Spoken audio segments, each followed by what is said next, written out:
ഞങ്ങളും ക്രൂശിക്കപ്പെട്ട ക്രിസ്തുവിനെ പ്രസംഗിക്കുന്നു. ദൈവ തിരുനാമത്തിന് മഹത്വമുണ്ടാകട്ടെ. ദൈവവചനം ശ്രദ്ധിക്കുന്ന എല്ലാ പ്രിയപ്പെട്ടവർക്കും യേശുക്രിസ്തുവിൻ്റെ അതിപരിശുദ്ധമായ നാമത്തിൽ എൻ്റെ എളിയ വന്ദനം. നമുക്ക് തിരുവചനത്തിൽ നിന്നൊരു വേദഭാഗം വായിക്കാം. എബ്രായ ലേഖനം 11 അധ്യായം 31 വാക്യമാണ്. വിശ്വാസത്താൽ റാഹാബ് എന്ന വേശ്യ ഒറ്റുകാരെ സമാധാനത്തോടെ കൈക്കൊണ്ടു. വിശ്വാസത്താൽ റാഹാബ് എന്ന വേശ്യ ഒറ്റുകാരെ സമാധാനത്തോടെ കൈക്കൊണ്ടു. അവിശ്വാസികളോട് കൂടെ നശിക്കാതിരുന്നു. തിരുവചനത്തിലെ ചില വിശ്വാസ വീരന്മാരുടെ വിശ്വാസത്തിൻ്റെ പ്രത്യേകതകളെക്കുറിച്ച് നാം ചിന്തിച്ചു വരികയായിരുന്നുവല്ലോ. ഇതിനു മുമ്പ് പല അവസരങ്ങളിലായി അബ്രഹാമിൻ്റെ വിശ്വാസത്തെക്കുറിച്ച് നാം ചിന്തിച്ചു, മോശയുടെ വിശ്വാസത്തെക്കുറിച്ച് നാം ചിന്തിച്ചു. ഇന്ന് നാം അല്പമായിട്ട് ചിന്തിക്കാൻ പോകുന്നത് റാഹാബ് എന്ന് പറയുന്ന ഒരു സ്ത്രീയുടെ വിശ്വാസത്തെക്കുറിച്ചാണ്. അവളെക്കുറിച്ച് ദൈവത്തിൻ്റെ വചനം പറയുന്നത് റാഹാബ് എന്ന വേശ്യ എന്നാണ് വേദപുസ്തകത്തിൽ എഴുതിയിരിക്കുന്നത്. പ്രിയപ്പെട്ടവരെ, അവളുടെ പേരിന് മാറ്റം വന്നില്ല, പക്ഷേ അവളുടെ സ്വഭാവത്തിന് മാറ്റം വന്നു. അതാണ് ദൈവവചനത്തിൻ്റെ പ്രത്യേകത എന്ന് പറയുന്നത്. നമ്മുടെ പുറമേയുള്ള മാറ്റമല്ല, മറിച്ച് നമ്മുടെ ആന്തരികമായ രൂപാന്തരമാണ് ദൈവവചന കേൾവിയിലൂടെ നമുക്ക് ലഭിക്കുന്നത്. നമ്മുടെ പേരിനല്ല മാറ്റം വരുന്നത്, പക്ഷെ നമ്മുടെ സ്വഭാവത്തിൽ മാറ്റം വരികയാണ്. ഇവിടെ റാഹാബിനെക്കുറിച്ച് ദൈവത്തിൻ്റെ തിരുവചനത്തിൽ എഴുതി വച്ചിരിക്കുന്നത് റാഹാബ് എന്ന വേശ്യ എന്നാണ്. പ്രിയപ്പെട്ടവരെ, ദൈവത്തിന് സ്തോത്രം. ദൈവവചനത്തിൻ്റെ അത്ഭുതകരമായ ശക്തിയാണ് നാം ഇവിടെ കാണുന്നത്. ഈ റാഹാബിൻ്റെ വിശ്വാസത്തെക്കുറിച്ച് നാം പഠിക്കുമ്പോൾ നമുക്കറിയാം, മിസ്രൈമിൽ ഫറവോൻ്റെ അടിമത്തത്തിൽ ദൈവജനം അടിമകളായി കഴിഞ്ഞതായ ഒരു കാലമുണ്ടായിരുന്നു. എന്നാൽ ആ ദൈവജനത്തെ വിടുവിക്കുവാൻ ദൈവം തിരഞ്ഞെടുത്തതായ ഒരു ദൈവപുരുഷനായിരുന്നു മോശയാണ് മിസ്രൈമിൽ നിന്ന് ഇസ്രായേൽ മക്കളെ വിടുവിച്ചു കൊണ്ടുവന്നതും ചെങ്കടൽ കടത്തിയതും മരുഭൂമിയിൽ കൂടി ഏതാണ്ട് 40 വർഷക്കാലം ഇസ്രായേൽ മക്കളെ ദൈവിക ആലോചന പ്രകാരം ദൈവത്തിൻ്റെ പരിശുദ്ധാത്മാവിൻ്റെ നിറവിൽ ദൈവമക്കളെ നടത്തിക്കൊണ്ടുവന്നതും. എന്നാൽ മോശയുടെ മരണശേഷം ഇസ്രായേൽ മക്കളെ നടത്തിയത് യോശുവയാണ്. നമുക്കറിയാം, അതെല്ലാം ദൈവം തക്ക സമയത്ത് ക്രമീകരിച്ച് കൊണ്ടുവരികയാണ്. അത് ദൈവത്തിൻ്റെ ഒരു ഉത്തരവാദിത്വമാണ് ദൈവജനത്തെ മുമ്പോട്ട് നടത്തുക എന്നുള്ളത്. പ്രിയപ്പെട്ടവരെ, അത് കാലാകാലങ്ങളിൽ സമയാസമയങ്ങളിൽ ദൈവം തൻ്റെ ഉത്തരവാദിത്വങ്ങൾ നിറവേറ്റിക്കൊണ്ടിരുന്നു. മോശയുടെ മരണശേഷം ദൈവം തൻ്റെ ജനത്തെ നടത്തുവാൻ ദൈവം തിരഞ്ഞെടുത്ത് ദൈവം ഒരുക്കി കൊണ്ടുവന്ന ഒരു ദൈവപുരുഷനായിരുന്നു യോശുവ എന്ന് പറയുന്നതായ ദൈവത്തിൻ്റെ ദാസൻ. സംഖ്യാപുസ്തകം 27 അധ്യായം 12 വാക്യം മുതൽ നാം വായിക്കുമ്പോൾ ആ സംഭവം, ഈ യോശുവയെ ദൈവം നിയോഗിക്കുന്നത് നമുക്കിവിടെ കാണാം. ഏതാണ്ട് മോശയുടെ മരണത്തിൻ്റെ ആ സമയം അടുത്തു വന്നപ്പോൾ ദൈവം മോശയോട് പറയുകയാണ്. സംഖ്യാപുസ്തകം 27 അധ്യായം 12 മുതലായ ചില വാക്യങ്ങൾ നമുക്ക് വായിച്ചു കേൾക്കാം. അനന്തരം യഹോവ മോശയോട് കൽപ്പിച്ചത്, ഈ അബാരീം മലയിൽ കയറി ഞാൻ ഇസ്രായേൽ മക്കൾക്ക് കൊടുത്തിരിക്കുന്ന ദേശം നോക്കുക. ദൈവം മോശയോട് പറയുകയാണ്, നീ അബാരീം മലയിൽ കയറി ഞാൻ എൻ്റെ ജനമായ ഇസ്രായേലിന് കൊടുത്തിരിക്കുന്ന ദേശത്തെ നീ ഒന്ന് കാണുക. അത് കണ്ട ശേഷം നിന്റെ സഹോദരനായ അഹരോനെ പോലെ നീയും നിന്റെ ജനത്തോട് ചേരും. ആ ദേശം, ആ പാലും തേനും ഒഴുകുന്ന കനാൻ ദേശം നീ കണ്ടതിന് ശേഷം നിന്റെ സഹോദരനായ അഹരോനോട് നീയും ചേരും. എന്ന് വെച്ചാൽ നീയും ഇവിടെ വെച്ച് നിന്റെ ആയുസ് തീരാൻ പോവുകയാണ്, നീ മരിക്കാൻ പോവുകയാണ്. സഭയുടെ കലഹത്തിങ്കൽ നിങ്ങൾ സീൻ മരുഭൂമിയിൽ വെച്ച് അവർ കാണുക വെള്ളത്തിന്റെ കാര്യത്തിൽ എന്നെ ശുദ്ധീകരിക്കാതെ. ദൈവം മോശയെ ഓർപ്പിക്കുകയാണ്, നിങ്ങൾ എന്നെ ദൈവജനത്തിന് മുമ്പിൽ എന്നെ ശുദ്ധീകരിക്കാത്തതുകൊണ്ട്, ഞാൻ പറഞ്ഞതായ ദൈവത്തിൻ്റെ വചനം അത് അച്ചട്ടായിട്ട് അനുസരിക്കാത്തതുകൊണ്ട് അന്ന് ഞാൻ നിന്നോട് പറഞ്ഞില്ലേ നീ കനാൻ ദേശത്ത് നീ കാല് കുത്തുകയില്ല എന്ന്. അത് ദൈവം മോശയെ ഓർപ്പിക്കുകയാണ്. അതുകൊണ്ട് നീ ആ ദേശം ഒന്ന് കണ്ടുകൊള്ളുക, പാലും തേനും ഒഴുകുന്ന കനാൻ ദേശം നീ ഒന്ന് കണ്ടുകൊള്ളുക, പക്ഷേ നീ അവിടെ കാല് കുത്തുകയില്ല. വെള്ളത്തിന്റെ കാര്യത്തിൽ എന്നെ ശുദ്ധീകരിക്കാതെ എൻ്റെ കൽപ്പനയെ മറുത്തതുകൊണ്ട് തന്നെ സീൻ മരുഭൂമിയിൽ കാദേശിലെ കലഹജലം അതുതന്നെ. അപ്പോൾ മോശ യഹോവയോട് ദൈവം പറഞ്ഞു, മോശ നീ ആ ദേശം കാണുകയുള്ളൂ, നീ അവിടെ കാല് കുത്തുകയില്ല. യഹോവയുടെ സഭ ഇടയനില്ലാതെ ആടുകളെ പോലെ ആകാതിരിപ്പാൻ തക്കവണ്ണം അവർക്ക് മുമ്പായി പോകുവാനും. മോശ ദൈവസന്നിധിയിൽ വിനയപ്പെടുകയാണ്, കർത്താവേ ഞാനത് സമ്മതിച്ചു, എനിക്കതൊന്ന് കണ്ടാൽ മതി, കാരണം എനിക്കിവിടെ കാല് കുത്താനുള്ള യോഗ്യതയില്ല, കാരണം എൻ്റെ ജീവിതത്തിൽ പാപം സംഭവിച്ചു, നിന്റെ വചനം ഞാൻ ലംഘിച്ചു പോയി. പക്ഷേ ദൈവമേ, എൻ്റെ മരണശേഷം ഈ സഭ, ഈ ദൈവത്തിൻ്റെ ജനം ഇടയിലില്ലാത്ത ആടുകളെ പോലെ ചിന്നിച്ചിതറി പോകുമല്ലോ. മോശയുടെ ഉള്ളിൽ ആ വേദന. എന്താണ് മോശ പറഞ്ഞത്? യഹോവയുടെ സഭ ഇടയനില്ലാത്ത ആടുകളെ പോലെ ആകാതിരിപ്പാൻ തക്കവണ്ണം അവർക്ക് മുമ്പായി പോകുവാനും അവർക്ക് മുമ്പായി വരുവാനും അവരെ പുറത്തു കൊണ്ടുപോകാനും അകത്തു കൊണ്ടുവരുവാനും സകല ജഡത്തിൻ്റെയും ആത്മാക്കളുടെ ദൈവമായ യഹോവ സഭയുടെ മേൽ ഒരാളെ നിയമിക്കുമാറാകട്ടെ എന്ന് പറഞ്ഞു. പ്രിയപ്പെട്ടവരെ, മോശ ദൈവത്തോട് പറയാണ്, ദൈവമേ, ഞാൻ ഈ ഭൂമിയിൽ നിന്ന് മാറ്റപ്പെടുകയാണല്ലോ, എന്നാൽ നിന്റെ ഈ ജനത്തെ സത്യത്തിൽ വഴി നടത്തുവാൻ ഒരു വ്യക്തിയെ നീ ഒന്ന് എഴുന്നേൽപ്പിക്കണമേ. പ്രിയപ്പെട്ടവരെ, ദൈവത്തിൻ്റെ സന്നിധിയിൽ മോശ പ്രാർത്ഥിക്കുകയാണ്. എന്താണ് സംഭവിച്ചത്? അതിൻ്റെ 18-19 വാക്യം നമുക്കൊന്ന് വായിച്ച് കേൾക്കാം. 18-19 വാക്യങ്ങൾ. ദൈവം മോശയോട് എന്താണ് പറയുന്നത്? യഹോവ മോശയോട് കൽപ്പിച്ചത് എന്റെ ആത്മാവുള്ള പുരുഷനായ നൂന്റെ മകനായ യോശുവയെ വിളിച്ച് അവന്റെ മേൽ കൈവച്ച് അവനെ പുരോഹിതനായ ഏലിയാസാറിന്റെയും സർവ്വസഭയുടെയും മുമ്പാകെ നിർത്തി അവർ കാണുകെ അവന് ആജ്ഞ കൊടുക്കാം. പ്രിയപ്പെട്ടവരെ, എൻ്റെ ആത്മാവുള്ള പുരുഷനായ യോശുവ, ദൈവം യോശുവയെ ഒരുക്കിക്കൊണ്ടുവരികയായിരുന്നു. ഈ മോശയ്ക്ക് ശേഷം ദൈവം യോശുവയെ ഒരുക്കിക്കൊണ്ടുവരികയായിരുന്നു. എന്താണ് പ്രിയപ്പെട്ടവരെ, ദൈവത്തിന് ജനത്തെ നടത്താനുള്ള യോഗ്യത എന്താണ്? വിദ്യാഭ്യാസമാണോ? പ്രസംഗിക്കാനുള്ള കഴിവാണോ? അല്ല. എൻ്റെ ആത്മാവുള്ള പുരുഷനായ യോശുവയെ അടുത്തതായി ജനത്തെ നടത്തുവാൻ ദൈവം ഭരമേൽപ്പിക്കുകയാണ്. ദൈവത്തിന് സ്തോത്രം. ദൈവം എല്ലാം ക്രമീകരിക്കുകയാണ്. ദൈവം എത്ര വിശ്വസ്തനാണ് പ്രിയപ്പെട്ടവരെ. ദൈവത്തിൻ്റെ ഉത്തരവാദിത്വമല്ലേ ദൈവത്തിൻ്റെ ജനത്തെ നടത്തുക എന്നുള്ളത്. ദൈവം ആ ഉത്തരവാദിത്വം യോശുവയെ ഏൽപ്പിക്കുകയാണ്. നാം മുമ്പോട്ട് വരുമ്പോൾ ആവർത്തന പുസ്തകം 34-ാം അധ്യായം നാം വായിക്കുമ്പോൾ മോശയുടെ മരണമാണ് നമ്മുടെ കാണുന്നത്. മോശയുടെ മരണം. പ്രിയപ്പെട്ടവരെ, നെബോ പർവ്വതത്തിൻ്റെ മുകളിൽ കയറി ആ കനാൻ ദേശം കണ്ടിട്ട് മോശ നെബോ പർവ്വതത്തിൽ വെച്ച് മരിക്കുകയാണ്. ജീവനുള്ള ദൈവം തന്നെ മോശയെ അടക്കുകയാണ്. പിന്നീട് ദൈവജനത്തെ നടത്തുന്നത് ദൈവത്തിൻ്റെ ആത്മാവുള്ള പുരുഷനായ യോശുവയാണ് ഈ ജനത്തെ നടത്തുന്നത്. യോശുവയുടെ പുസ്തകം 1-ാം അധ്യായം 1, 2, 3 വാക്യങ്ങൾ നമുക്കൊന്ന് വായിച്ചു കേൾക്കാം. യഹോവയുടെ ദാസനായ മോശയുടെ മരണശേഷം യഹോവ നൂന്റെ മകനായ മോശയുടെ ശുശ്രൂഷകനായ യോശുവയോട് അരുളി ചെയ്തത്. ദൈവം യോശുവയോട് അരുളി ചെയ്യുകയാണ്. എന്താണ് അരുളി ചെയ്തത്? എന്റെ ദാസനായ മോശ മരിച്ചു. ആകയാൽ നീയും ഈ ജനമൊക്കെയും പുറപ്പെട്ട് യോർദാനക്കരെ ഞാൻ ഇസ്രായേൽ മക്കൾക്ക് കൊടുക്കുന്ന ദേശത്തേക്ക് കടന്നു പോകുവീൻ. പ്രിയപ്പെട്ടവരെ, അങ്ങനെ ഈ ദൈവജനം യാത്ര ചെയ്ത യോശുവയുടെ നേതൃത്വത്തിൽ ഇതാ യോർദാന്റെ ഇക്കരെ ശിത്തീമിൽ പാളയമിറങ്ങിയിരിക്കുകയാണ്. ഈ ജനമെല്ലാം ശിത്തീമിൽ വന്നിരിക്കുകയാണ്. അവരുടെ മുമ്പിൽ യോർദാൻ നദി കിടക്കുന്നുണ്ട്. ഈ യോർദാൻ നദി കടന്നതിന് ശേഷം വേണം അവർക്ക് പാലും തേനും ഒഴുകുന്ന കനാൻ ദേശത്ത് എത്തിച്ചേരുവാനായിട്ട്. പ്രിയപ്പെട്ടവരെ, യോശുവ ഒരു കാര്യം ചെയ്തു. 2 പേരെ വിളിച്ച് ഈ ദേശത്തിൻ്റെ അവസ്ഥ എന്താണെന്ന് അറിയുന്നതിന് വേണ്ടി 2 പേരെ അവിടെ ഉറ്റുനോക്കുവാൻ അയക്കുകയാണ്. യോശുവയുടെ പുസ്തകം 2-ാം അധ്യായം 1-ാം വാക്യം നമുക്ക് വായിച്ചു കേൾക്കാം. യോശുവയുടെ പുസ്തകം 2-ാം അധ്യായം 1-ാമത്തെ വാക്യം. അനന്തരം നൂന്റെ മകനായ യോശുവ രഹസ്യമായി ഒറ്റുനോക്കേണ്ടതിന് ശിത്തീമിൽ നിന്ന് 2 പേരെ അയച്ചു. 2 പേരെ ഈ കനാൻ ദേശത്തേക്ക് അയക്കുകയാണ്. പ്രിയപ്പെട്ടവരെ, എന്നിട്ടോ എന്താ സംഭവിച്ചത്? നിങ്ങൾ പോയി ദേശവും യെരിഹോ പട്ടണവും നോക്കി വരുവിൻ എന്ന് പറഞ്ഞു. യോശുവ ഈ 2 പേരോട് പറയുകയാണ്, നിങ്ങൾ പോയി ആ ദേശവും ആ പട്ടണവും എങ്ങനെയുണ്ട് എന്ന് നോക്കി അറിവീൻ. അവർ പുറപ്പെട്ട് രാഹാവ് എന്ന പേരിലുള്ള ഒരു വേശ്യയുടെ വീട്ടിൽ ചെന്നു അവിടെ പാർത്തു. പ്രിയപ്പെട്ടവരെ, ഇങ്ങനെ യോശുവയുടെ വചനപ്രകാരം, നിർദ്ദേശപ്രകാരം ശിത്തീമിൽ നിന്ന് 2 പേര് ഈ കനാൻ ദേശം ഉറ്റുനോക്കുവാൻ പോവുകയാണ്. അവർ യാത്ര പുറപ്പെട്ടു. അവർ കനാൻ ദേശത്ത് ചെന്ന് എന്താ സംഭവിച്ചത്? ഈ റാഹാബ് എന്ന വേശ്യയുടെ ഭവനത്തിൽ ചെന്നെത്തുകയാണ്. പ്രിയപ്പെട്ടവരെ, ഞാൻ ഈ വേദഭാഗം വായിക്കുമ്പോൾ ദൈവത്തിൻ്റെ ഒരു അത്ഭുതകരമായ വഴികളാണ് നാം അതിൽ കാണുന്നത്. മറ്റൊന്നുമല്ല, വേറെ എത്രയോ ഭവനങ്ങൾ ആ ദേശത്തുണ്ടായിരുന്നിരിക്കാം. പക്ഷേ ഈ ദൈവത്തിൻ്റെ മക്കളാകുന്ന ഈ 2 പേര് ഈ റാഹാബ് എന്ന വേശ്യയുടെ വീട്ടിൽ തന്നെ ചെന്ന് ചേരുകയാണ്. ദൈവത്തിൻ്റെ വഴികൾ എത്ര അത്ഭുതകരമാണ്! ദൈവത്തിൻ്റെ വഴികൾ എത്ര മനോഹരമാണ്! ദൈവത്തിൻ്റെ വഴികൾ എത്ര അതിശയകരമാണ്! പ്രിയപ്പെട്ടവരെ, വേറെ എത്രയോ ആളുകളുണ്ടായിരുന്നു, വേറെ എത്രയോ ഭവനങ്ങളുണ്ടായിരുന്നു. ഈ വേശ്യയുടെ വീട്ടിൽ തന്നെ ഈ 2 ദൈവമക്കൾ ചെന്ന് ചേരുകയാണ്.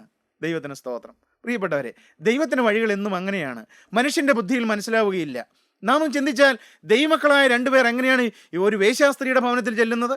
അതൊരു മോശമല്ലേ? എന്നാൽ ദൈവത്തിൻ്റെ വഴികൾ നമുക്കറിയാമോ പ്രിയപ്പെട്ടവരെ? ദൈവത്തിൻ്റെ വഴികൾ നമ്മുടെ ബുദ്ധിക്ക് മനസ്സിലാവുന്നതാണോ? ഒരിക്കലുമല്ല. നമ്മുടെ വഴികളല്ല ദൈവത്തിൻ്റെ വഴികൾ, നമ്മുടെ വിചാരങ്ങളല്ല ദൈവത്തിൻ്റെ വിചാരങ്ങൾ. നമ്മുടെ വഴികളും ദൈവത്തിൻ്റെ വിചാരങ്ങളും ആകാശം ഭൂമിക്ക് മീതെ ഉയർന്നിരിക്കുന്നത് പോലെ വളരെ വളരെ വ്യത്യസ്തമാണ് പ്രിയപ്പെട്ടവരെ. ദൈവം എത്ര വലിയവനാണ്! ദൈവം എത്ര വിശ്വസ്തനാണ്! ദൈവത്തിന് സ്തോത്രം. അങ്ങനെ ഈ രണ്ടുപേര് ഈ റാഹാബ് എന്ന വേശ്യയുടെ വീട്ടിൽ ചെല്ലുവാനിടയായി. ദൈവത്തിന് സ്തോത്രം. 2-ാം അധ്യായം 10-ാമത്തെ വാക്യം മുതൽ വായിക്കാം നമുക്ക്. നിങ്ങൾ മിസ്രൈമിൽ നിന്ന് പുറപ്പെട്ടു വരുമ്പോൾ യഹോവ നിങ്ങൾക്ക് വേണ്ടി ചെങ്കടലിലെ വെള്ളം വറ്റിച്ചതും യോർദാനക്കര വെച്ച് നിങ്ങൾ നിർമൂലമാക്കിയ സീഹോൻ, ഓഗ് എന്നീ 2 അമോര്യ രാജാക്കന്മാരോട് ചെയ്തതും ഞങ്ങൾ കേട്ടു. ഞങ്ങൾ കേട്ടു. ഈ റാഹാബ് എന്ന വേശ്യ എങ്ങനെയാണ് അനുഗ്രഹിക്കപ്പെടാൻ ഇടയായത്? അവളുടെ ജീവിതത്തിൽ ആദ്യം സംഭവിച്ചത്, അവൾ ജീവനുള്ള ദൈവത്തെക്കുറിച്ച് അവൾ കേട്ടു, ദൈവത്തിൻ്റെ വചനം കേട്ടു. പ്രിയപ്പെട്ടവരെ, നാം എല്ലാം ഈ അനുഗ്രഹത്തിൻ്റെ വഴിയിലേക്ക് വരുന്നതും നിത്യജീവന്റെ അവകാശികളായി തീരുന്നതിൻ്റെയും ഏറ്റവും പ്രഥമമായ പടിയാണ് ദൈവത്തിൻ്റെ വചനം കേൾക്കുക എന്നുള്ളത്. പ്രിയപ്പെട്ടവരെ, ഈ റാഹാബ് എന്ന വേശ്യ ഒരു ജീവനുള്ള ദൈവം ഉണ്ടായെന്നും ആ ജീവനുള്ള ദൈവം തന്നെ മക്കളെ നടത്തിക്കൊണ്ട് വരികയാണ് എന്നും അവൻ അത്ഭുതങ്ങളുടെ ദൈവമാണ് എന്നും അവൻ ഇന്നും ജീവിക്കുന്നു എന്നും അവൻ അതിശയകരമായ രീതിയിൽ തൻ്റെ ജനത്തെ നടത്തുന്നുവെന്നും ഈ റാഹാബ് എന്ന വേശ്യ അവൾ കേട്ടിരുന്നു. മാത്രമല്ല, കേട്ടപ്പോഴോ എന്താ സംഭവിച്ചത്? കേട്ടപ്പോൾ തന്നെ ഞങ്ങളുടെ ഹൃദയം ഉരുകി. കേട്ടപ്പോൾ തന്നെ ഞങ്ങളുടെ ഹൃദയം ഉരുകി എന്നാണ് പറയുന്നത്. പ്രിയപ്പെട്ടവരെ, അതാണ് ദൈവവചനത്തിൻ്റെ പ്രത്യേകത. ദൈവവചനം നാം കേൾക്കുമ്പോൾ നമ്മുടെ ഹൃദയം തകരും, നമ്മുടെ ഹൃദയം ഉരുകും, നമ്മുടെ ഹൃദയം വികസിക്കും, നമ്മുടെ ഹൃദയം പ്രത്യാശ കൊണ്ട് നിറയും. ഈ വചനം നിങ്ങൾ കേൾക്കുമ്പോൾ നിങ്ങൾ വിശ്വാസത്തോടെ ഇരുന്നാൽ നിങ്ങളുടെ ഹൃദയം ഉരുകാൻ തുടങ്ങും, നിങ്ങളുടെ ഹൃദയം പ്രത്യാശ കൊണ്ട് നിറയാൻ തുടങ്ങും, നിങ്ങളുടെ ഹൃദയം തകരാൻ തുടങ്ങും. പ്രിയപ്പെട്ടവർ, നിങ്ങൾക്ക് അങ്ങനെ ഒരു അനുഭവം കിട്ടാറുണ്ടോ? ദൈവത്തിൻ്റെ വചനം വായിക്കുമ്പോഴും ദൈവത്തിൻ്റെ വചനം ധ്യാനിക്കുമ്പോഴും ദൈവത്തിൻ്റെ വചനം കേൾക്കുമ്പോഴും നിങ്ങളുടെ ഹൃദയം ഉരുകുന്നതായ ഒരു അനുഭവം, നിങ്ങളുടെ ഹൃദയം തകരുന്നതായ ഒരു അനുഭവം, അത് ജീവനുള്ള ദൈവത്തിൻ്റെ പരിശുദ്ധാത്മാവ് നമ്മുടെ ഹൃദയത്തിൽ പ്രവർത്തിക്കുന്നു എന്നുള്ളതിൻ്റെ ഒരു ലക്ഷണമാണ് പ്രിയപ്പെട്ടവർ, നമ്മുടെ ഹൃദയം തകരുക എന്നുള്ളത്. ദൈവത്തിന് സ്തോത്രം. ഈ ജീവനുള്ള ദൈവത്തെക്കുറിച്ച് കേട്ടപ്പോൾ ഈ റാഹാബ് എന്ന വേശ്യ പറയുകയാണ്, ഈ ദൈവത്തെക്കുറിച്ച് കേട്ടപ്പോൾ ഞങ്ങളുടെ ഹൃദയം ഉരുകിയെന്ന്, ഞങ്ങളുടെ ഹൃദയം ഇതാ തകർന്നുവെന്ന്. ദൈവത്തിന് സ്തോത്രം. പ്രിയപ്പെട്ടവർ, ദൈവവചനം കേൾക്കുമ്പോൾ, ദൈവത്തിൻ്റെ സാന്നിധ്യം അനുഭവിക്കുമ്പോൾ, കർത്താവ് നമ്മുടെ അടുത്ത് വന്നിരിക്കുമ്പോൾ നമ്മുടെ ഹൃദയം ഉരുകുന്നതായ ഒരു അനുഭവം നമുക്ക് ലഭിക്കും. ലൂക്കോസിന്റെ സുവിശേഷം 24-ാം അധ്യായം 32-ാം വാക്യം നാം വായിക്കുമ്പോൾ അവിടെ യെരുശലേമിൽ നിന്ന് എമ്മോസിലേക്ക് പോകുന്ന 2 ശിഷ്യന്മാരെ കാണാം. ക്ലയോപ്പാവും അവൻ്റെ ഭാര്യയായ മറിയയുമാണ്. യേശുക്രിസ്തു ക്രൂശിക്കപ്പെട്ടു, അവനെ കബറടക്കി, എല്ലാം തീർന്നു എന്ന് വിചാരിച്ച് ഇതാ എല്ലാം വിട്ട് അവർ പഴയതിലേക്ക് പോവുകയാണ്. അവർ എമ്മോസിലേക്ക് പോവുകയാണ്. യെരുശലേമിൽ നിന്ന് എല്ലാം തീർന്നു എന്നാണ് അവർ വിചാരിക്കുന്നത്. അതിൻ്റെ 24-ാം അധ്യായം 13 മുതലുള്ളതായ ചില വാക്കുകൾ നമുക്കൊന്ന് വായിച്ചു കേൾക്കാം. എല്ലാം നഷ്ടപ്പെട്ടു, എല്ലാം നിരാശയുടെ കഥകളുമായിട്ട് അവർ ജീവിതം പഴയതിലേക്ക് മടങ്ങുകയാണ്. അവർ എമ്മോസിലേക്ക് പോവുകയാണ്. അവർ യെരുശലേമിൽ യേശുവിൻ്റെ ശിഷ്യന്മാരായി യേശുവിനോട് ചേർന്ന് നടന്നിരുന്നവരായിരുന്നു. എന്നാൽ കർത്താവിൻ്റെ ക്രൂശീകരണത്തിന് ശേഷം ഇതെല്ലാം നഷ്ടപ്പെട്ടല്ലോ, എല്ലാം തീർന്നല്ലോ എന്ന് വിചാരിച്ച്, ആത്മീയമെല്ലാം അസ്തമിച്ചല്ലോ, അവരുടെ പ്രതീക്ഷകളെല്ലാം തീർന്നല്ലോ എന്ന് വിചാരിച്ച് അവർ എമ്മോസിലേക്ക് മടങ്ങിപ്പോവുകയാണ്. ദൈവത്തിന് സ്തോത്രം. 13-ാം വാക്യം മുതൽ നമുക്കൊന്ന് വായിച്ചു കേൾക്കാം. അന്ന് തന്നെ അവരിൽ 2 പേർ യെരുശലേമിൽ നിന്ന് 7 നാഴിക ദൂരമുള്ള എമ്മവൂസ് എന്ന ഗ്രാമത്തിലേക്ക് പോകയിൽ.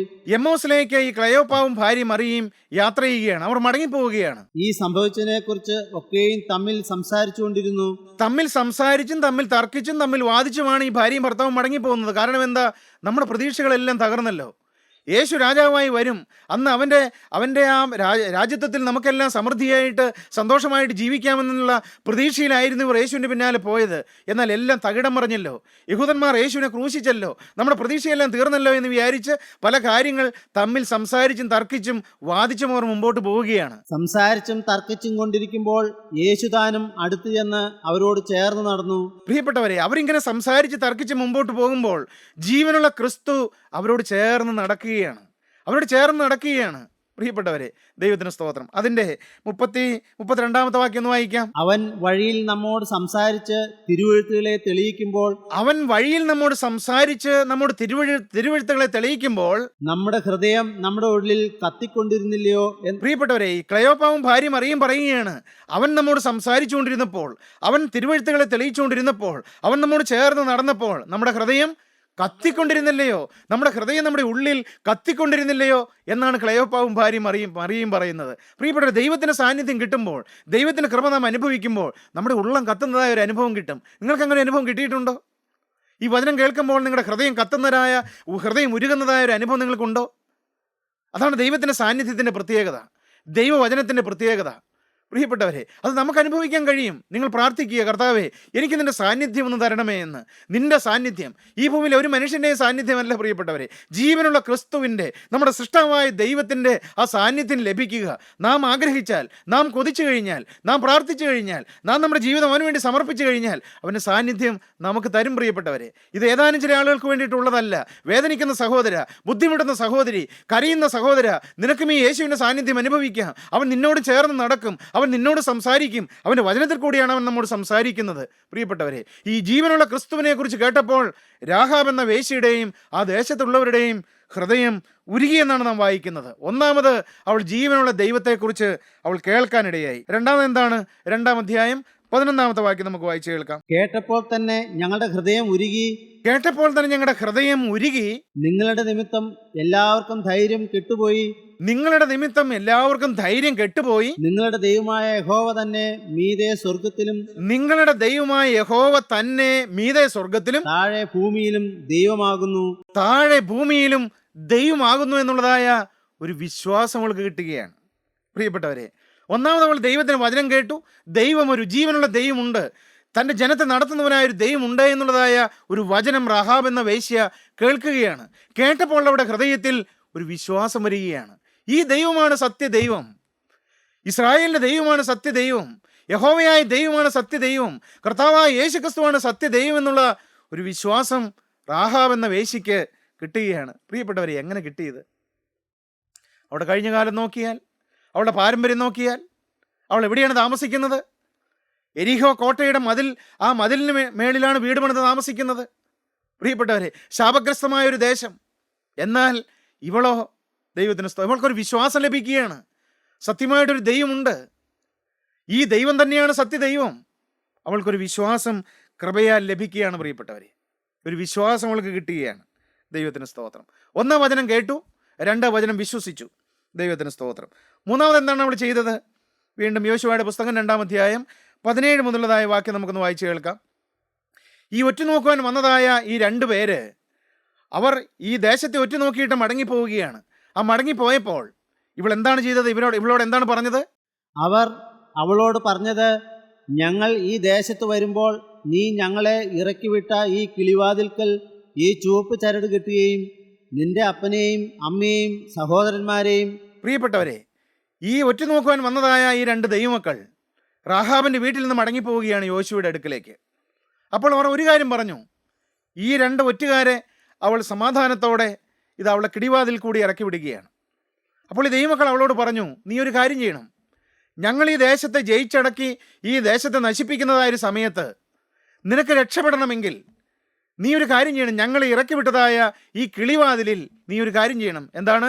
നീ ഒരു ചുവപ്പ് ചരട് കെട്ടണം. എന്നിട്ട് നീ ഒരു കാര്യം ചെയ്യണം. നീയും നിൻ്റെ വീട്ടിലുള്ളവരും നിൻ്റെ ബന്ധപ്പെട്ടവരും നിൻ്റെ സ്വന്തപ്പെട്ടവരും നിൻ്റെ ചാർച്ചക്കാരും എല്ലാവരും ഈ ഭവനത്തിൽ വസിച്ചാൽ നിനക്ക് രക്ഷയുണ്ട്. ദൈവത്തിന് സ്തോത്രം. എന്താണ് താഴോട്ടൊന്ന് വായിക്കാം നമുക്ക്. ഈ ചുവപ്പ് ചരട് കെട്ടുകയും നിന്റെ അപ്പനെയും ഈ അമ്മയെയും ചുവപ്പ് ചരട് ഈ കിളിവാതിൽ കെട്ടുകയും നിന്റെ അപ്പനെയും അമ്മയെയും പിതൃഭവനത്തെ ഒക്കെയും നിന്റെ അടുക്കൽ വീട്ടിൽ വരുത്തിക്കൊള്ളുകയും വേണം. നിന്റെ അടുക്കൽ നിന്റെ വീട്ടിൽ വരുത്തിക്കൊള്ളുകയും വേണം. പിന്നെ, അല്ലെങ്കിൽ നീ ഞങ്ങളെക്കൊണ്ട് ചെയ്യിച്ച സത്യത്തിൽ നിന്ന് ഞങ്ങൾ ഒഴിവുള്ളവരാകും. ആരെങ്കിലും വീട്ടുവാതിലിന് പുറത്തിറങ്ങിയാൽ അവൻ്റെ രക്തം അവൻ്റെ തലമേൽ ഇരിക്കും. ഞങ്ങൾ കുറ്റമില്ലാത്തവരാകും. നിന്നോടുകൂടെ വീട്ടിലിരിക്കുമ്പോൾ വല്ലവനും അവൻ്റെ മേൽ കൈവച്ചാൽ അവൻ്റെ രക്തം ഞങ്ങളുടെ തലമേലിരിക്കും. എന്നാൽ നീ ഞങ്ങളുടെ കാര്യം അറിയിച്ചാൽ നീ ഞങ്ങളെക്കൊണ്ട് ചെയ്യിച്ച സത്യത്തിൽ നിന്ന് ഞങ്ങൾ ഒഴിവുള്ളവരാകും. അതിന് അവൾ, നിങ്ങൾ പറഞ്ഞതുപോലെ ആകട്ടെ എന്ന് പറഞ്ഞ് അവരെ അയച്ചു. അവർ പറഞ്ഞ സമാധാനത്തോടെ അവരെ പറഞ്ഞയക്കുകയാണ്. എന്നാൽ ഇവൾക്ക് കൊടുത്തതായൊരു നിർദ്ദേശം, ആ വചനം അവൾ അനുസരിച്ചു. എന്നാണ് അവൾ അനുസരിച്ചത്? ആ ചുവപ്പ് ചരട് അവളുടെ വീടിൻ്റെ കിളിവാതിലിൽ അവൾ കെട്ടുകയാണ്. 1 അവൾ വചനം കേട്ടു, 2 അവൾ വചനം വിശ്വസിച്ചു, 3 അവൾ വചനം അനുസരിച്ചു. പ്രിയപ്പെട്ടവരെ, ഈ രാഹാബ് എന്ന വേശ്യ ഒറ്റുകാരോടുകൂടെ അവരെ സമാധാനത്തോടെ കൈക്കൊണ്ടതുകൊണ്ട് അവിശ്വാസികളോടുകൂടെ നശിക്കാതിരുന്നു. അവൾ വിശ്വസിച്ച് രക്ഷ പ്രാപിച്ചു എന്നാണ് നാം വായിക്കുന്നത്. ദൈവത്തിന് സ്തോത്രം. ഈ രാഹാബ് എന്ന വേശ്യ ഒരിക്കലും രക്ഷപ്പെടാൻ സാധ്യതയില്ലാത്ത ഈ വേശ്യാസ്ത്രീ എങ്ങനെ വിശ്വാസികളുടെ പട്ടികയിൽ വന്നു? വിശ്വാസ വീരന്മാരുടെ പട്ടികയിൽ എങ്ങനെയാണ് പ്രിയപ്പെട്ടവരുകൾ വന്നത്? അവൾ വരാനിടയായത്, 1 അവൾ വചനം കേട്ടു, രണ്ട്, അവൾ വചനം വിശ്വസിച്ചു. മൂന്ന്, അവൾ വചനം അനുസരിച്ചു. എന്താണ്? ആ ചുവപ്പ് ചരട് അവൾ വീടിൻ്റെ കിളിവാതിൽ അവൾ തൂക്കി. അവൾ മാത്രമല്ല പ്രിയപ്പെട്ടവരെ, അവളുടെ കുടുംബമായിട്ട് ഈ രക്ഷയുടെ അനുഭവത്തിലേക്ക് വരികയാണ്. പ്രിയപ്പെട്ടവരെ, നമ്മളെ രക്ഷിക്കുന്ന ഈ ചുവപ്പ് ചരട് ഏതാണ്? നമുക്ക് നിത്യജീവൻ തരുന്ന ഈ ചുവപ്പ് ചരട് ഏതാണ്? നമ്മുടെ പാപങ്ങൾ ക്ഷമിച്ചു തരുന്ന ഈ ചുവപ്പ് ചരട് ഏതാണ്? നമ്മുടെ കഴിഞ്ഞകാല പാപങ്ങളും ശാപങ്ങളും എല്ലാം മാറ്റിത്തരുന്ന ഈ ചുവപ്പ് ചരട് ഏതാണ്? നമ്മൾ നിത്യജീവന്റെ അവകാശിയാക്കി തീർക്കുന്ന ഈ ചുവപ്പ് ചരട് ഏതാണ്? അത് കർത്താവായ യേശുക്രിസ്തുവിന്റെ രക്തമാണ് പ്രിയപ്പെട്ടവരെ. ആ യേശുക്രിസ്തുവിന്റെ തിരുരക്തത്തിൽ കൂടിയുള്ള വിശ്വാസത്താലാണ് നമുക്ക് രക്ഷ കിട്ടുന്നത്, നമുക്ക് നിത്യജീവൻ കിട്ടുന്നത്. ദൈവത്തിന് വചനം പറയുന്നു, അവൻ്റെ പുത്രനായ യേശുക്രിസ്തുവിന്റെ രക്തം സകല പാപവും പോക്കി നമ്മെ ശുദ്ധീകരിക്കുന്നു എന്ന്. പ്രിയപ്പെട്ടവരെ, ഈ റാഹാബ് എന്ന വേശ്യാസ്ത്രീയെ എങ്ങനെയാണ് വിശ്വാസികളുടെ പട്ടികയിൽ വന്നത്? എങ്ങനെയാണ് നിത്യജീവന്റെ അവകാശിയായി അവൾ തീർന്നത്? അവളെ രക്ഷിച്ചത് അവളുടെ നന്മ പ്രവൃത്തിയല്ല, അവൾ ഏതെങ്കിലും നല്ലതുപോലെ ജീവിച്ചതുകൊണ്ടല്ല, അവളുടെ കുടുംബ പാരമ്പര്യമല്ല, അവളുടെ ഏതെങ്കിലും പുണ്യപ്രവൃത്തികളല്ല. മറിച്ച് ഈ ചുവപ്പ് ചരടാണ് അവളെ രക്ഷിച്ചത്. ഈ ചുവപ്പ് ചരട് യേശുക്രിസ്തുവിന്റെ തിരുരക്തത്തെയാണ് പ്രിയപ്പെട്ടവരെ കാണിക്കുന്നത്. ദൈവത്തിന് സ്തോത്രം. ഈ എരിഹോ ആ ശാപഗ്രസ്തമായ പട്ടണത്തിൽ നശിച്ചു പോകേണ്ടതായ ഈ റാഹാബ് എന്ന വേശ്യ ആരായി തീർന്നറിയാമോ പ്രിയപ്പെട്ടവരെ? ദൈവത്തിന് സ്തോത്രം. നമുക്കറിയാം, ധീരനായ ഒരു കാലേബിനെ കുറിച്ച് നാം വായിക്കുന്നുണ്ട്. ഇസ്രായേൽ മക്കൾ 20 ലക്ഷം പേര് മിസ്രൈമിൽ നിന്ന് പുറപ്പെട്ടുവെങ്കിലും 2 പേർ മാത്രമേ കനാനിൽ കാലുകുത്തിയുള്ളൂ എന്ന്. ആദ്യത്തെ തലമുറയിൽ 2 പേർ മാത്രമേ കനാനിൽ കാലുകുത്തിയുള്ളൂ. അതിലൊരാളാണ് യോശുവയും കാലേബും, ധീരനായ കാലേബ്. ഈ ധീരനായ കാലേബിന്റെ ബന്ധുവായ സൽമോൻ എന്ന് പറയുന്ന ഒരു ദൈവദാസനാണ് ഈ റാഹാബിനെ ഈ വിവാഹം കഴിക്കുന്നത്. പ്രിയപ്പെട്ടവരെ, ദൈവത്തിന് സ്തോത്രം. ഈ സൽമോന് റാഹാബിൽ ബോവസ് ജനിക്കുകയാണ്. സൽമോന് റാഹാബിൽ ബോവസ് ജനിക്കുകയാണ്. ബോവസിന് രൂത്തിൽ ഓബേദ് ജനിക്കുകയാണ്. ഓബേദിൽ ഇശായി ജനിക്കുകയാണ്. ഇശായിൽ ദാവീദ് ജനിക്കുകയാണ്. ദാവീദിന്റെ തലമുറയിൽ യേശുക്രിസ്തു ജനിക്കുന്നു. പ്രിയപ്പെട്ടവരെ, അങ്ങനെ ഈ റാഹാബ് എന്ന വേശ്യയും യേശുക്രിസ്തുവിന്റെ തലമുറയിൽ അവളും ഇടം പിടിക്കുകയാണ്. മത്തായിയുടെ സുവിശേഷം 1-ാം അധ്യായം 5-ാം വാക്യം വായിക്കുമ്പോൾ ഈ റാഹാബ് എന്ന വേശ്യയെക്കുറിച്ച് നമ്മൾ കാണുന്നുണ്ട്. യേശുക്രിസ്തുവിന്റെ വംശാവലി പട്ടികയിൽ ഈ റാഹാബ് വരികയാണ്. അവളൊരു വേശ്യാസ്ത്രീയല്ലായിരുന്നു.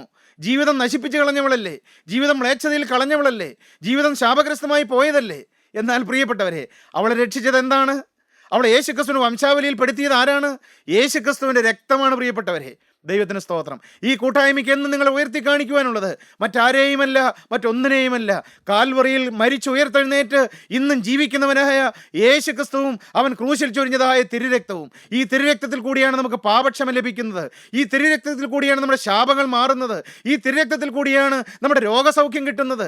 ഈ തിരുരക്തത്തിൽ കൂടിയാണ് നമുക്ക് നിത്യജീവൻ അവകാശമാകുന്നത്. പ്രിയപ്പെട്ടവരെ, ഞാനും ഒരു ശാപഗ്രസ്തനായ മനുഷ്യനായിരുന്നു.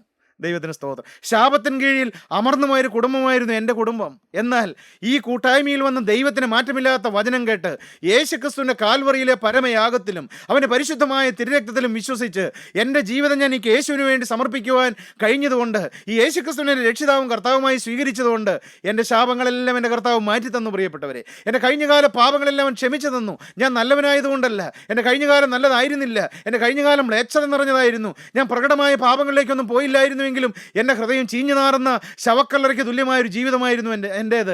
മ്ലേച്ഛതയുള്ളൊരു ജീവിതമായിരുന്നു എൻ്റേത്. എന്നാൽ പ്രിയപ്പെട്ടവരെ, എൻ്റെ 22-ാമത്തെ വയസ്സിൽ യേശുക്രിസ്തുവിന് വേണ്ടി ഒരു ജീവിതം സമർപ്പിക്കുവാൻ എനിക്കിടയായി. യേശുക്രിസ്തുവിനെ എൻ്റെ രക്ഷിതാവും കർത്താവുമായി സ്വീകരിച്ച് എൻ്റെ ജീവിതം എൻ്റെ പാദപീഠത്തിൽ സമർപ്പിക്കാനിടയായി. അതുകൊണ്ട് എൻ്റെ ജീവിതത്തിലെ ശാപങ്ങൾ അവൻ എനിക്ക് മാറ്റിത്തന്നു. അവൻ എനിക്ക് ഐശ്വര്യമായ കുടുംബജീവിതം തന്നു. ഞാനിന്ന് സമാധാനത്തോടെ ജീവിക്കുകയാണ്. പ്രിയപ്പെട്ടവരെ, എൻ്റെ ജീവിതം ഞാൻ അവൻ്റെ കയ്യിലേക്ക് ഒരിക്കൽ കൂടെ സമർപ്പിക്കുകയാണ്. ഈ യേശുക്രിസ്തുവിൻ്റെ ഒരു വിശുദ്ധനായി, യേശുക്രിസ്തുവിൻ്റെ വേല ചെയ്ത് അവന് വേണ്ടി അവൻ്റെ 2-ാമത്തെ വരവിൽ ഇതാ പറന്നുയരുന്ന വിശുദ്ധന്മാരുടെ നിരയിൽ ചേരുവാൻ ഞാൻ എന്നെയും ഒരിക്കൽ കൂടി അവൻ്റെ കരങ്ങളിലേക്ക് സമർപ്പിക്കുകയാണ്. പ്രിയപ്പെട്ടവരെ, ഈ വചനം കേൾക്കുന്ന നിങ്ങളുടെ ജീവിതം കഴിഞ്ഞ കാലം എത്ര മ്ലേച്ഛതമായിക്കൊള്ളട്ടെ, എത്ര അഴുക്ക് നിറഞ്ഞതായിക്കോട്ടെ, എത്ര ശാപഗ്രസ്തമായിക്കൊള്ളട്ടെ, എല്ലാം മാറ്റിത്തരുവാൻ യേശുക്രിസ്തുവിൻ്റെ രക്തം ഇന്നും ജീവിക്കുന്നുണ്ട്. പ്രിയപ്പെട്ടവരെ, ആ രക്തം ഇന്ന് സംസാരിക്കുന്നുണ്ട്.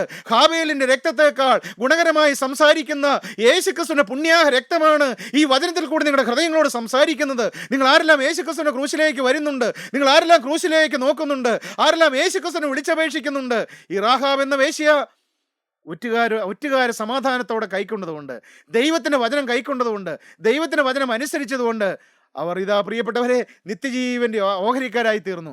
യേശുക്രിസ്തുവിന്റെ വംശാവലി പട്ടികയിൽ ഈ റാഹാബ് എന്ന വേശിയും ഇടം പിടിച്ചു. പ്രിയപ്പെട്ടവരെ, നമ്മുടെ കഴിഞ്ഞ കാലം എത്ര മ്ലേച്ഛമാണെങ്കിലും എത്ര മോശമാണെങ്കിലും എല്ലാം കഴുകിത്തരുവാൻ യേശുക്രിസ്തുവിന്റെ രക്തത്തിന് കഴിയും. പ്രിയപ്പെട്ടവരെ, നിങ്ങൾക്ക് പാപത്തോടൊന്ന് യാത്ര പറയാമോ? കഴിഞ്ഞകാല ജീവിതമൊന്ന് ഉപേക്ഷിക്കാമോ? പഴയതിനോടൊന്ന് യാത്ര പറഞ്ഞ് ഒരു പുതിയ ജീവിതം നയിക്കുമെന്ന് ഇപ്പോൾ ഈ വചനം കേട്ടുകൊണ്ടിരിക്കുമ്പോൾ നിങ്ങൾക്കൊരു തീരുമാനം എടുക്കാമോ? എല്ലാം കഴുകിത്തരാൻ യേശുക്രിസ്തു മനസ്സാണ്. പ്രിയപ്പെട്ടവരെ, നാം നമ്മുടെ പാപങ്ങളെ ഏറ്റുപറയുന്നുവെങ്കിൽ അവൻ നമ്മോട് പാപങ്ങളെ ക്ഷമിച്ച് സകല അനീതിയും പോക്കി നമ്മെ ശുദ്ധീകരിക്കുവാൻ തക്കവണ്ണം വിശ്വസ്തനും നീതിമാനുമായ യേശുക്രിസ്തു ജീവിക്കുന്നുണ്ട്. പ്രിയപ്പെട്ടവരെ, നിങ്ങളുടെ കണ്ണുകളെ ഒന്ന് അടയ്ക്കാമോ? നിങ്ങളുടെ തലകളെ ഒന്ന് വണക്കാമോ? അവൻ്റെ ആ തൃപ്പാദത്തിൽ നിങ്ങളുടെ ജീവിതം ഒന്ന് അർപ്പിക്കാമോ? അവൻ നിങ്ങളുടെ ഹൃദയത്തിലേക്ക് ഒന്ന് ക്ഷണിക്കാമോ? കഴിഞ്ഞകാല ജീവിതത്തോടൊന്ന് യാത്ര പറയാമോ? പാപത്തെ ഒന്ന് ഉപേക്ഷിക്കാമോ? നിങ്ങളുടെ ജീവിതം യേശുവിന് വേണ്ടി കൊടുക്കുമോ? പ്രിയപ്പെട്ടവരെ, നിങ്ങൾ യേശുക്രിസ്തുവിന്റെ രക്തം നിങ്ങളോട് സംസാരിക്കുകയാണ്. ആ ഗുണകരമായി സംസാരിക്കുന്ന രക്തം നിങ്ങളുടെ അരികിലേക്ക് ഒഴുകി വരികയാണ്. സഹോദരൻ, നിന്റെ പാപത്തെ നീ ഉപേക്ഷിക്കുക. കഴിഞ്ഞകാല ജീവിതത്തോട് നീ യാത്ര പറയുക. യേശുവിനെ നിന്റെ രക്ഷിതാവും കർത്താവുമായി സ്വീകരിക്കുക. നിന്റെ ജീവിതം അവൻ്റെ പാദപീഠത്തിൽ സമർപ്പിക്കുക. അവൻ നിന്റെ ഹൃദയത്തിലേക്ക് കടന്നു വരട്ടെ. അവൻ നിന്നെ ശുദ്ധീകരിക്കട്ടെ. അവൻ നിന്നെ നിത്യജീവന്റെ അവകാശിയാക്കി തീർക്കട്ടെ. ഈ ചുവപ്പ് ചരട് നിന്റെ നെറ്റിമേല സ്വർഗം ഇന്ന് ചാർത്തി തരട്ടെ. ആ തിരുരക്തത്തിന്റെ മുദ്ര ഇന്ന് നിന്റെ നെറ്റിമേൽ സ്വർഗം അണിയിച്ചു തരട്ടെ. കരുണയുള്ള ഞങ്ങളുടെ സ്വർഗീയ പിതാവേ, ആ തിരുരക്തത്താൽ ഞങ്ങളോട് സംസാരിച്ചതിനായി ഞങ്ങൾ നിന്നെ സ്തുതിക്കുന്നു. ആ തിരുരക്തം കൊണ്ട് ഞങ്ങൾ വീണ്ടെടുത്തതിനായി ഞങ്ങൾ നിന്നെ സ്തുതിക്കുന്നു. ഈ വചനം കേട്ട മക്കളെല്ലാം ഇവിടുന്ന് അനുഗ്രഹിക്കണമേ കർത്താവേ. ആരും നശിച്ചു പോകാതെ എല്ലാവരും നിത്യജീവൻ പ്രാപിക്കുവാൻ അവിടുത്തെ തിരുരക്തത്താൽ ഈ മക്കളെ ഇവിടുന്ന് അനുഗ്രഹിച്ച് മുദ്രകുത്തി നിത്യജീവനെ കൊണ്ട് വേർതിരിക്കണമേ എന്ന് ഞങ്ങൾക്ക് വേണ്ടി ക്രൂശിൽ മരിച്ചവനും ഞങ്ങളുടെ വീണ്ടെടുപ്പുകാരനുമായ യേശുക്രിസ്തുവിന്റെ നാമത്തിലടി ഞങ്ങൾ അപേക്ഷിക്കുന്നു. കൃപയോടെ കേട്ട് തിരുഹിതം പോലെ ഉത്തരം തരുമാറാകണമേ. ആമേൻ.